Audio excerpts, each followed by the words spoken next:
Aaliyah was allegedly pregnant with Jay-Z's child at the time of her death, a claim that, if true, would have rewritten music history as we know it. This shocking theory, fueled by whispers of leaked DNA results and silenced insiders, is sending shockwaves through the industry all over again. Let's talk about this. It's been over 2 decades since Aaliyah's tragic death, but the mystery surrounding her final days still haunts the industry. Now, rumors are resurfacing, and this time they center around one of the biggest names in hip-hop, Jay-Z. Conspiracy theories have long swirled about Aaliyah's relationship with the rapper, but new claims suggest she may have been pregnant with his child at the time of her death. While much of it remains unproven, the details surfacing now are too specific, too timed, and too haunting to ignore. Sure enough, she came home that day, and I had a big house. I rented this house, and she's like, "I'm going to, there." And I was like, I just thought that it wasn't necessary. I knew that was going to happen. And then, when she actually saw the plane, she, we had the Blackberries, and she said, "I don't like this plane." And I was like, "Well, don't get on it." And she was like, "Well, I got to because I got work to do." She got on the plane, and she always had a very serious fear of planes in general. Before her death, Aaliyah had already been through so much. At just 15, she was illegally married to R. Kelly, allegedly to cover up a pregnancy. That union was quickly annulled, but it set a tone for the rest of her career, one defined not just by talent, but by being surrounded by men far older, far more powerful, and far more predatory. When Jay-Z came into the picture in the late 90s, insiders say he took a serious interest in Aaliyah. Multiple sources confirm they had a brief romantic involvement around 1999, though it never became public. Damon Dash, who would go on to date Aaliyah more seriously, later said Jay-Z had been going hard trying to get her attention. Dash claims he and Jay-Z both tried, but that he ultimately won her over. Jay, meanwhile, stayed quiet. So I wasn't a part of any of that, and the karma happens. But the thing I didn't understand is I was like, I know I'm not f***ing with that.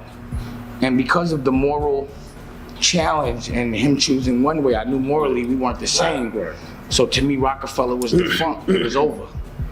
I couldn't f*** with it. It was something that to me was just like, not to say unforgivable, but I couldn't understand it. According to Dash, Jay-Z wasn't just rejected romantically. Aaliyah apparently didn't like his energy. She reportedly saw through his ambitions and wasn't interested in the kind of relationship he wanted. But that didn't stop the industry from pushing her toward powerful men. Dash hinted that there were calculated efforts to pair Aaliyah with specific artists and executives to elevate their clout. And here's where things get more disturbing. Some insiders now say that around the time of her death, Aaliyah was carrying Jay-Z's child. While no formal confirmation ever came out, there have been whispers of a confidential autopsy and NDAs signed by people close to the incident. The theory goes that if news of her pregnancy had come out, it would have destroyed Jay-Z's reputation and possibly derailed his relationship with Beyonce, who was just stepping out from Destiny's Child to begin her solo career. The suggestion that Jay-Z might have fathered a child with Aaliyah adds another layer to the timeline that already raises serious questions. If she was pregnant and intended to go public, that would have created a huge scandal, not just for Jay-Z, but for the entire Rockefeller brand. It could have disrupted the strategic plans already in motion for his and Beyonce's rise as a power couple. From a business standpoint, it would have been a crisis. It was August 2001. Aaliyah was filming the Rock the Boat music video. The shoot was originally planned for Miami, complete with green screens and underwater scenes. Then suddenly, without explanation, director Hype Williams moved the shoot to the Bahamas. Why? No one knows. Everything was already set up in Miami. Even Lenny Kravitz offered Aaliyah a private jet for the flight, but Hype allegedly turned it down. According to journalist Kathy Iandoli's biography, Aaliyah told her team she didn't want to board the return flight. She had a fear of flying and wasn't comfortable with the aircraft. A family friend named Kingsley Russell said Aaliyah got into a taxi saying she had a headache. Someone from her team joined her in the car, gave her a mystery pill, and moments later, she passed out. Russell said he saw her being carried onto the plane, unconscious. It gets worse, the plane was overloaded. The pilot wasn't licensed. Reports later revealed he was under the influence of alcohol and cocaine. Within seconds of takeoff, the aircraft crashed just 200 feet from the runway. Everyone on board, including Aaliyah, died. It was a tragedy that shocked the world, but to many, it was also the beginning of a long line of unanswered questions. And here's the twist. Hype Williams and Aaliyah's choreographer and Fatima Robinson stayed behind. They flew out the next day on a different plane. If there was no urgency, why was Aaliyah rushed onto that particular aircraft? Why wasn't her fear taken seriously? And if she was indeed unconscious, who gave the order to board her? A lot of questions, right? And Aaliyah's gone, and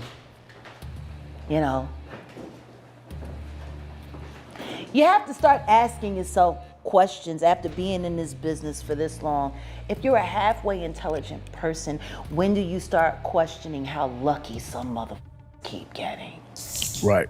Now connect that to Jay-Z. If Aaliyah was pregnant and planned to announce it, that could have set off a media firestorm. Jay-Z was already building his empire. A scandal involving a pregnancy from a woman he wasn't publicly dating, especially one with ties to R. Kelly, Dame Dash, and Rockefeller Records, could have jeopardized everything. Add in Beyonce, whose solo career was just starting to take off, and you begin to understand how damaging that news might have been. Aaliyah died. And then they brought Rich Harrison in, and your love got me thinking so crazy right now. She liked posing with him in pictures for Page 6. Aaliyah didn't. She fell in love with Dame. And Aaliyah's gone, and you know, maybe that's why you moved to around and out of Rockefeller so tough and then just moved right over to Def Jam. By the way, wasn't this all around the time when Aaliyah died? Yeah. And Beyonce's solo career was struggling? What makes this theory even more eerie is how Jay-Z's rise coincided with Aaliyah's tragic end. Days after her passing, he and Beyonce began to publicly confirm their romantic connection. Some fans believe this wasn't coincidental. They point to scenes in Beyonce's Drunken Love video, shot on a beach eerily similar to Aaliyah's Rock the Boat, as subtle tributes or unsettling overlaps. Even the symbolism of Beyonce holding a trophy in the video has stirred speculation that it marked her unofficial coronation as the Queen of R&B. And there's more. Jaguar Wright, a former music industry insider, has suggested Aaliyah's death wasn't an accident. She says it was part of a larger scheme to clear the path for Jay-Z and Beyonce to become music royalty. She also claims NDAs were signed, people were silenced, and no real investigation into Hype Williams or the plane operator ever happened. She was unconscious. She didn't choose to get on that plane. Why would you need to sign a non-disclosure agreement about a plane crash? It was never investigated. Hype was never questioned.